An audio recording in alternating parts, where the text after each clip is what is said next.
Bismillahirrahmanirrahim. Assalamualaikum warahmatullahi wabarakatuh. Beberapa waktu yang lalu, Prof. Sumantri mengatakan bahwa penerima beasiswa LPDP tidak harus pulang. Dan ini memicu sedikit diskusi ya. Di media kumparan mereka melakukan survei ya, polling dari sekitar 2.000 responden. Bagaimana menanggapi pernyataan Pak Menteri ini? Sekitar 49% mengatakan setuju kepada Pak Menteri bahwa ya, penerima beasiswa LPDP tidak harus pulang selama mereka punya merah putih di dadanya, mereka bisa berkarya di luar negeri, kenapa tidak gitu ya. Akan tetapi 51% mengatakan tidak setuju, mereka tetap harus pulang. Kenapa? Kalau kita lihat dari sisi yang setuju, ya mereka melihat bahwa banyak sekali ketika mahasiswa kita dikirim ke luar negeri, itu mereka mendapatkan exposure teknologi yang sangat canggih, laboratorium yang sangat luar biasa, dan dana penelitian yang sangat tinggi, yang banyak banget. Nah, sementara kalau mereka pulang, apa ini nanti yang didapat gitu kan? Artinya tidak sesuai lah, tidak match. Sehingga ya kita juga kerap mendengar bahwa ternyata mereka yang pulang tidak bisa mengaplikasikan ilmunya, ya kan? Nah, sementara kalau yang mengatakan tidak setuju, itu ya ini kan dana dari negara ya, dari pajak rakyat yang mungkin ada yang kerja siang malam gitu kan, dan sebagian akhirnya penghasilannya diambil buat pajak gitu ya. Jadi masa sih kita tidak ada merasa semacam ya ya etikanya bagaimana nih gitu kan, masa kita dapat ilmunya yang sangat canggih tapi kita tidak pulang. Nah tapi kembali lagi nanti masalahnya pulang jadi pakai apa tidak gitu kan.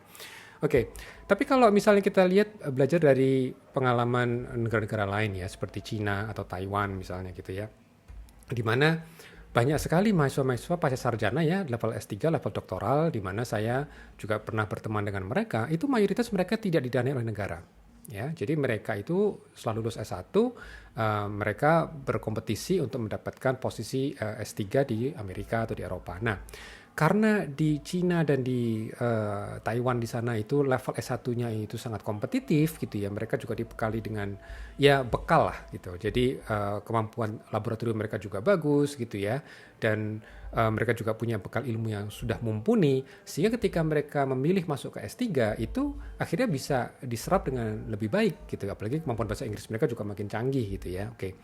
Nah, ini bedanya gitu karena mereka memang tidak dibiayai oleh negara langsung, tapi negara membiayai bagaimana membekali mereka secara umum di kampus-kampus S1 mereka di sana gitu. Nah, jadi kalau ini yang kita bahas kan beasiswa LPDP pada individu gitu kan. Jadi ini konteksnya tentu tidak bisa disamakan.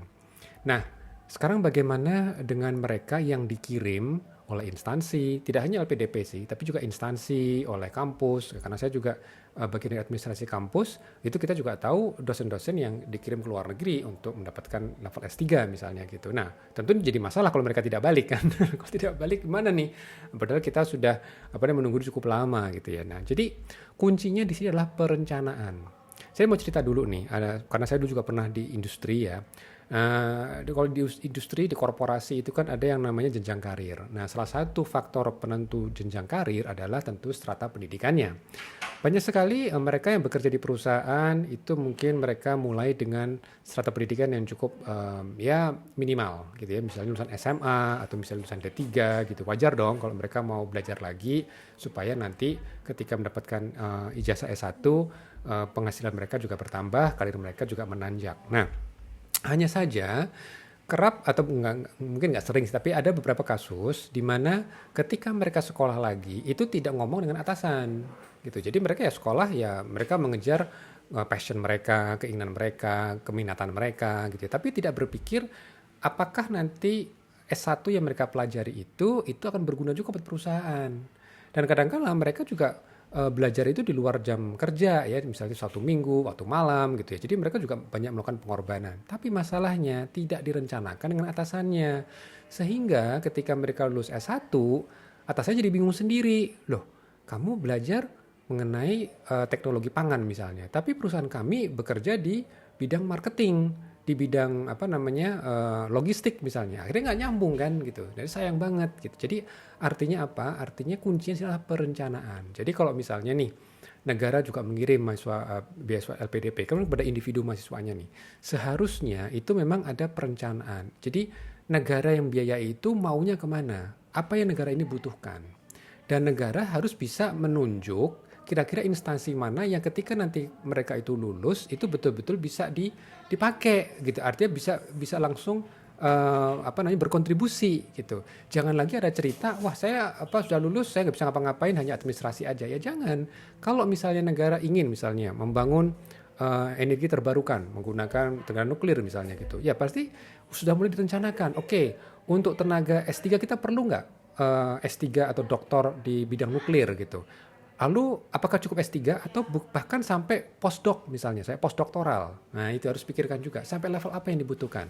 Apakah memang itu yang dibutuhkan? Bagaimana dengan engineer yang lain? Bagaimana dengan dana untuk investasi untuk pembangunan nuklirnya? Jadi jangan hanya melihat dari sisi satu mahasiswa S3-nya saja, tapi bagian dari satu ekosistem perencanaan yang sangat luas gitu. Nah jadi artinya apa? Perencanaan ini memang kunci, terutama bagi mereka yang memberikan dana gitu. Jadi jangan sampai gini, kita berikan dana, lalu mahasiswa boleh pilih kemana saja yang mereka inginkan, tapi akhirnya mereka dipaksa harus pulang gitu. Sementara si mahasiswanya juga bingung juga, begitu nanti pulang apa yang mau saya lakukan gitu ya. Jadi artinya memang proses perencanaan ini penting sekali, karena kalau ini tidak, ya waktu akan terbuang, sayang banget.